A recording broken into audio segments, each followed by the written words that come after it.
Hi friends, ఈరోజు మ్యాంగోతో మంచి sweet ready చేసుకుందామండి. చాలా బాగుంటుంది. అదేనండి స్వీట్ చపాతీ అండి. చాలా బాగుంటుంది. ఈరోజు దీన్ని ఎలా ప్రిపేర్ చేయాలో మనం నేర్చుకుందాం. ముందుగా ఒక కప్పు మైదా తీసుకున్నానండి. అందులో కొంచెం సాల్ట్ వేసుకున్నాను. కొద్దిగా వేడి చేసిన వాటర్ వేసుకొని చపాతీ ముద్దలా కలుపుకుందామండి. బాగా ఆ విధంగా కలుపుకొని ఒక 10 నిమిషాలు పక్కన పెట్టుకుందాం.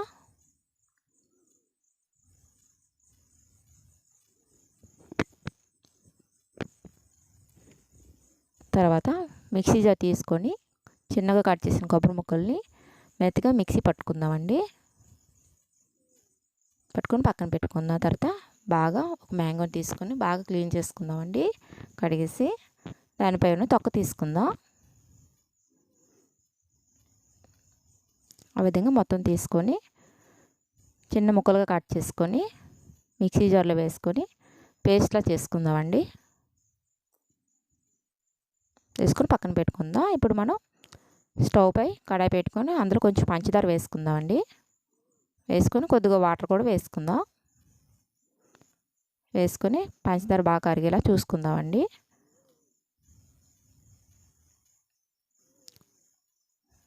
వచ్చాక కొంచెం యాలకుల పొడి వేసుకుందాం. తర్వాత ముందుగా మిక్సీ పట్టుకున్న కొబ్బరికూర వేసుకుందామండి. వేసుకొని బాగా కలుపుకుందాం పచ్చివాసన పోయే వరకు.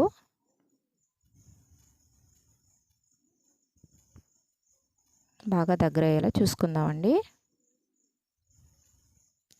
ఇదే టైంలో ముందుగా మనం మిక్సీ పట్టుకున్న మ్యాంగో జ్యూస్ వేసుకుందామండి. అందులో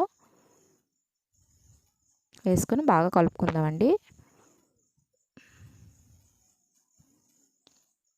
కలుపుతూ ఉండాలండి, కడాయికి అంటుకుంటుంది. బాగా దగ్గరగా అయ్యేలా ఆ విధంగా కలుపుకుందామండి. ఈ టైంలో మనం స్టవ్ ఆఫ్ చేసుకుని చల్లారనిచ్చుకుందాం 10 నిమిషాలు. చూడండి, చల్లారాక ఈ విధంగా ఉంటుంది. కొద్దిగా చేతికి వాటర్ కానీ ఆయిల్ కానీ రాసుకొని చిన్న చిన్న ఉండలా చేసుకుందామండి. ఈ విధంగా అన్నీ చేసుకుందాం. మనం ముందుగా ప్రిపేర్ చేసుకున్న మైదా ముద్దని బాగా ఒకసారి కలుపుకొని ఉండలా చేసుకుందామండి.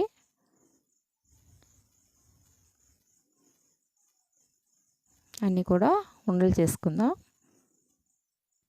ఈ వీడియో చివరి వరకు చూడండి. నచ్చితే లైక్ చేయండి, షేర్ చేయండి, సబ్స్క్రైబ్ చేయండి ఫ్రెండ్స్. తర్వాత చిన్న చపాతీలా పాముకుందామండి.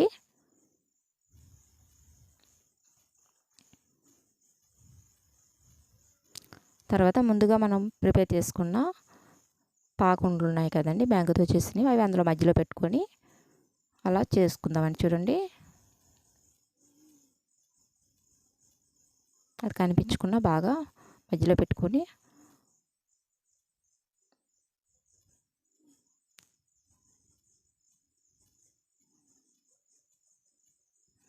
ఆ విధంగా పెట్టుకొని మరొకసారి పాముకుందామండి. చిన్న చిన్న చేతితోనే పాముకోవచ్చండి. మెల్లగా అలా చపాతీలో ఒత్తుకుందామండి. పెద్ద సైజు కూడా చేసుకోవచ్చు. నేనైతే చిన్న సైజు చేసుకున్నాను. అన్నీ కూడా అదే విధంగా చేసుకుందామండి. చిన్న సైజు చేస్తానండి నేను. మీకు నచ్చితే పెద్ద సైజు చేసుకోవచ్చు. తర్వాత స్టవ్ పై ప్యాన్ పెట్టుకొని ఆయిల్ కానీ నెయ్యి కానీ రాసుకుని ఆ విధంగా అన్నీ కూడా వేసుకోవాలండి. చపాతీలు పెద్దవి అయితే ఒకటే పడుతుందండి. నేను చిన్నవి కాబట్టి 4 వేసాను.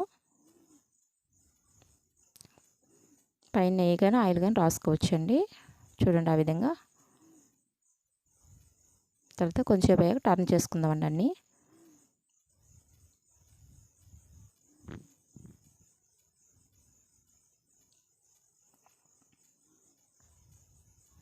అలా కలర్ చేంజ్ అయ్యారు కొంచెం.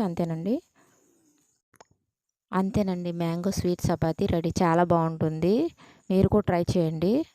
చాలా సింపుల్గా ఉంటుంది. ఎప్పుడు చేసిన చపాతీల కన్నా ఈ చపాతీలు చాలా బాగుంటాయండి. ఈ వీడియో చివరి వరకు చూసినందుకు చాలా థ్యాంక్ యూ అండి. Thank you so